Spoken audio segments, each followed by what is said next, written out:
नीलेश और गीता दोनों की उम्र 25-25 साल हो चुकी थी। दोनों शादी की तैयारी कर रहे थे। नीलेश के घर वाले नीलेश की शादी देख रहे थे और गीता के घर वाले गीता की शादी देख रहे थे। आज नीलेश और गीता दोनों एक साथ ही ऑफिस आते हैं। असल नीलेश और गीता दोनों एक ही साथ एक ही ऑफिस में एक ही पद पर कार्यरत थे। दोनों करीब 5-6 साल से एक साथ एक ही कंपनी में सर्विस कर रहे थे। दोनों में बहुत अच्छी बॉन्डिंग थी। दोनों की धीरे धीरे दोस्ती हो गई और दोस्ती ऐसी नहीं थी, कभी अगर नीलेश को जरूरत पड़ती थी गाहे बकाए सुख दुख में, तब उसके लिए गीता खड़ी रहती थी और गीता को अगर कोई जरूरत पड़ती थी तो नीलेश भी उसके लिए खड़ा रहता था। दोनों आपस में बहुत ही अच्छे मित्र बन गए थे। दोनों का घर आना जाना एक दूसरे के था। दोनों के माता पिता एक दूसरे को बहुत अच्छी तरीके से जानते थे। जब 5-6 साल दोनों एक साथ सर्विस कर लेते हैं तो दोनों कभी कभी बाहर भी घूमने एक साथ चले जाते थे। लेकिन गीता और नीलेश दोनों एक दूसरे को बहुत समझने लगे थे। नीलेश गीता से कभी अपनी दिल की बातें नहीं कह पाया और ना ही गीता नीलेश से अपनी दिल की बातें कह पाई। दोनों के अंदर सिर्फ अगर कुछ था तो वो थी सच्ची दोस्ती। दोनों अपनी दोस्ती को हद से गुजर जाते थे निभाने के लिए और निभाते भी थे।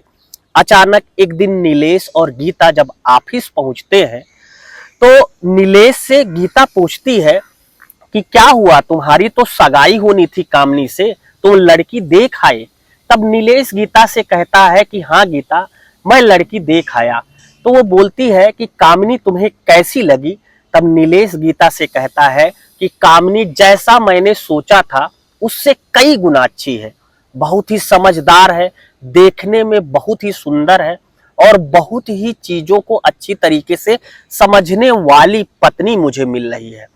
अब जब गीता ये सब बातें नीलेश के मुंह से सुनती है तो उसे बहुत बुरा लगता है। वो कुछ बोलना चाहती थी नीलेश से, लेकिन नीलेश से बोल नहीं पाती है और मजबूरी में अपना मुंह बंद कर लेती है। सिर्फ नीलेश से एक ही बात कहती है कि नीलेश, मैं तुम्हारी बहुत अच्छी दोस्त हूं। हम दोनों 5-7 साल से एक साथ ही एक कंपनी में काम कर रहे हैं। हम दोनों एक दूसरे के सुख दुख में खड़े रहते हैं और तुम यहाँ अपने लिए लड़की देख आए, अपनी शादी तय कर रहे हो। लेकिन क्या तुमने मुझे बताना लाजमी नहीं समझा कि लड़की को 2 बार तुमने कब देखा है? दरअसल तुमने एक बार तो मेरे जानने में लड़की को देखा है, लेकिन 2 बार उससे पहले तुम मिल चुके हो। ये सब बातें तुमने मुझे कभी नहीं बताई। नीलेश कहता है, देखो गीता, ये सब इसमें बताने वाली क्या बात थी। मैंने सोचा तुम्हें इकट्ठे ही बताऊंगा, तुम्हें एक सरप्राइज दूंगा जिससे तुम भी खुशी हो जाओगी और तुम्हें हाँ शादी में जरूर चलना है और शादी के पहले मेरी सगाई 2-3 दिन के अंदर है तो तुम्हें चलना जरूर है। गीता नीलेश का मुंह ही देखती रहती है। नीलेश को देखकर उसके चेहरे पर हजारों प्रश्न चिन्ह खड़े हो जाते हैं, लेकिन गीता अपने उन प्रश्न चिन्हों को अपने चेहरे से छुपाते हुए नीलेश से थोड़ा दूर जाकर एक चेयर पर बैठ जाती है। अब जब वो चेयर पर बैठ जाती है, नीलेश उसके पास जाता है, लेकिन वो देखता है कि गीता उससे कोई भी बात करने के लिए तैयार नहीं है और धीरे धीरे दोनों अपनी पूरी दिन की ड्यूटी करते हैं। आज गीता थोड़ा पहले ही ऑफिस से छुट्टी लेके घर चली जाती है। ऐसा लगता है जैसे उसकी तबीयत खराब थी। जैसे ही वो ऑफिस से अपने घर के लिए निकलने लगती है, पीछे से आता हुआ नीलेश गीता से पूछता है, गीता क्या हुआ, अभी तो ऑफिस से घर जाने का समय नहीं हुआ। ऐसा क्या आज है जो तुम 1-2 घंटे पहले ही छुट्टी लेकर चली जा रही हो। तब गीता नीलेश से कहती है कि ऐसा है कि मेरी तबीयत खराब है और मैं आज ऑफिस में और देर तक काम नहीं कर सकती हूँ, इसलिए मैं घर जा रही हूँ। अब जैसे ही गीता अपने ऑफिस के गेट के बाहर निकलती है, वैसे ही सवारी वाला एक टेम्पू आता है। उस टेम्पू में गीता बैठती है और सोचते हुए अपने घर की तरफ प्रस्थान करती है कि नीलेश कैसा आदमी है, उसे मैं दिल से चाहने लगी थी, उसे मैं दिल से प्यार करने लगी थी, लेकिन वो किसी और से प्यार के बंधन में बंध रहा है। उसकी शादी किसी और से हो रही है, वो कामनी से शादी करने जा रहा है, वो मेरा इतना अच्छा दोस्त होते हुए भी वो 2 बार अपनी होने वाली दुल्हन से मिल आया, लेकिन ये बातें मुझसे उसने छुपा कर रख ली। तो फिर आगे क्या होता है, क्या नीलेश और कामिनी दाम्पत्य सूत्र के बंधन में बंध पाते हैं, और क्या जब नीलेश की शादी अब बिल्कुल तय हो चुकी है और सगाई का समय आ गया है, ऐसे समय में गीता नीलेश से अपने मन की बातें कह पाती है। क्या होता है नीलेश और गीता के इस संबंध का, सिर्फ महज एक सच्ची दोस्ती थी। दोस्तों, ये कहानी बहुत ही प्यारी है, बहुत ही अच्छी प्यार की कहानी है, सच्चे प्यार की कहानी है। तो कहानी में आगे बढ़ने से पहले दोस्तों, मेरा आपसे बस छोटा सा विनम्र अनुरोध है कि दोस्तों, अगर अभी तक आपने चैनल को सब्सक्राइब नहीं किया है तो चैनल को सब्सक्राइब कर लेना, साथ में बेल आइकन की बटन को प्रेस कर लेना, ताकि जब भी मैं ऐसी सच्ची दिल को छू लेने वाली प्यार की कहानियां अपने चैनल पर अपलोड करूं तो उसका नोटिफिकेशन आपको आसानी से मिल जाए। दोस्तों, जैसा कि आपको पता है, अपने चैनल पर एक मुहिम चल रही है। जिन लोगों का प्यारा सा कमेंट और प्यारा सा सपोर्ट हमें कहानी में मिलता है, उनका नाम हम कहानी के आखिरी में लेते हैं। कुछ लोगों के नाम आज भी हैं, मैं कहानी के आखिरी में लूंगा। दोस्तों, अगर आप यहां तक आ गए हैं तो कहानी बस थोड़ी सी चंद मिनट की और बची है। कहानी को पूरा सुनकर जाइएगा, और कहानी आपको कैसी लगी अपने दिल की राय कमेंट बॉक्स में जरूर बताइएगा। और आप ये जरूर बता दीजिएगा कि आप इस कहानी को किस मोहल्ले के से, किस गांव से, किस जिले से, किस कस्बे से देख रहे थे। साथ के साथ अपना नाम भी बताना ना भूलें, ताकि मैं उन लोगों का नाम अगली कहानी में शामिल कर सकूं। हाल बिना देरी किए कहानी की तरफ वापस लौटते हैं। अब गीता अपने घर पर पहुंच जाती है। अब घर पर पहुंचने के बाद जैसे ही उसके माँ बाप उसे मिलते हैं, जैसे ही वो अपने माँ बाप को देखती है, उसके माँ बाप गीता को देखते हैं। गीता के माँ बाप गीता से पूछते हैं कि बिटिया गीता, आज क्या हो गई, तुम बहुत हैरान परेशान दिख रही हो। अपने माँ बाप से कहती है कि नहीं पिताजी, नहीं माँ जी, ऐसी कोई बात नहीं है, मैं परेशान नहीं हूँ। और फिर सीधा वो अपने बेडरूम की तरफ चली जाती है। अब शाम हो चुकी थी। बेडरूम में अपने बिस्तर पर वो औंधे मुंह लेट जाती है और काफी कुछ सोचने लगती है। सोचते सोचते वो सोचती है, क्या बेइंतहा प्यार करने लगी हूँ, क्या मुझे नीलेश से ये प्यार का इजहार कर देना चाहिए, क्या नीलेश से मैं अपनी दिल की बातें कह दूं। यही सब सोचते हुए गीता नीलेश का फोन नंबर अपने फोन में डायल करती है और देखती है कि लगातार नीलेश को एक बार घंटी जाती है, लेकिन वो फोन नहीं उठा पाता है। और फिर गीता 4-5 बार उसके नंबर पर ट्राई करती है, लेकिन नीलेश का फोन नहीं उठता है। अब गीता सोचती है कि हो सकता है नीलेश भी मेरे ऑफिस से जाने के बाद घर चला गया हो, और वो 2-3 दिन से शादी के चक्कर में बहुत थका परेशान है, हो सकता है वो भी सो गया हो। और ऐसा सोचते सोचते अपने दिमाग में कई सारी बातों का प्रेशर, कई सारी बातों का दबाव लेकर गीता अपने बिस्तर पर ही सो जाती है।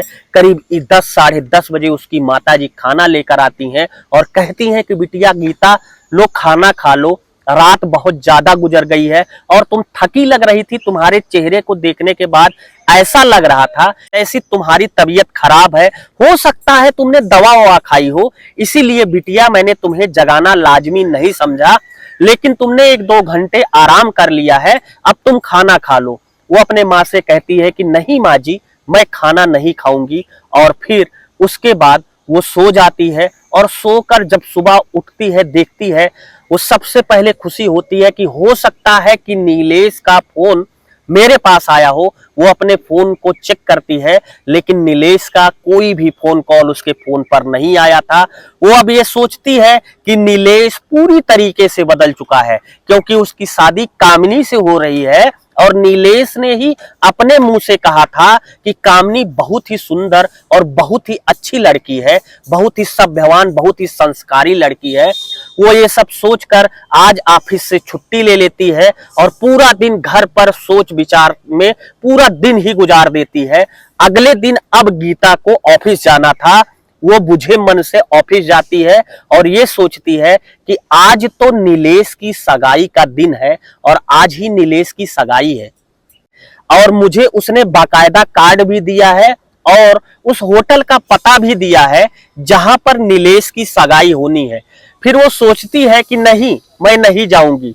आखिर नीलेश को किसी और का होते हुए मैं कैसे देख पाऊंगी, आखिर अपने प्यार को किसी और को अंगूठी पहनाते मैं कैसे बर्दाश्त कर पाऊंगी। सब सोचते हुए गीता ये प्रण लेती है कि चाहे जो भी हो जाए मैं नीलेश की सगाई में बिल्कुल नहीं जाऊंगी, और फिर अपने ऑफिस के बुझे मन से कामों में लग जाती है और धीरे धीरे अपना काम निपटाती है।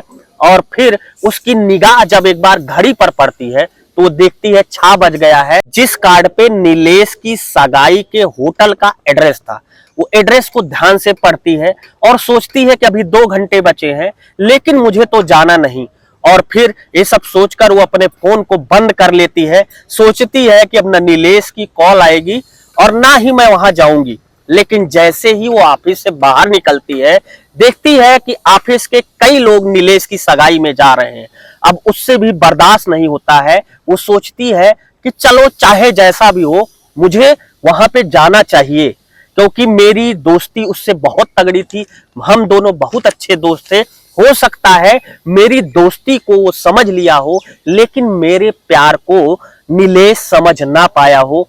ऐसा सोचते हुए गीता सीधा एक कपड़े की दुकान पर पहुंचती है और उस कपड़े की दुकान पर अपने लिए एक बहुत अच्छा कपड़ा, बहुत अच्छा सूट खरीदती है और उस सूट को पहनकर सीधा वो उस होटल की तरफ जाती है जहां पर नीलेश की सगाई थी। जैसे ही वो उस होटल में पहुंचती है, लोग उसका, चूंकि फोन बंद था, लगातार फोन मिला रहे थे।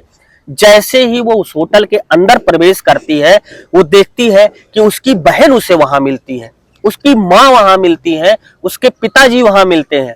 जब ये सब गीता देखती है तो अपनी माँ से कहती है कि माँ, आप लोग यहाँ कैसे?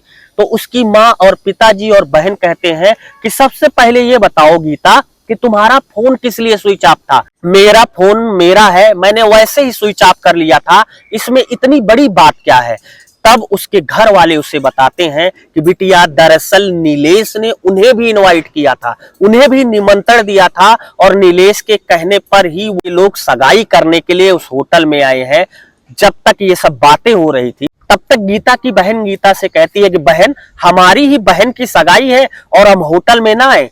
अब गीता कुछ समझ नहीं पाती है, अपनी बहन से पूछती है तुम्हारा कहने का क्या मतलब है?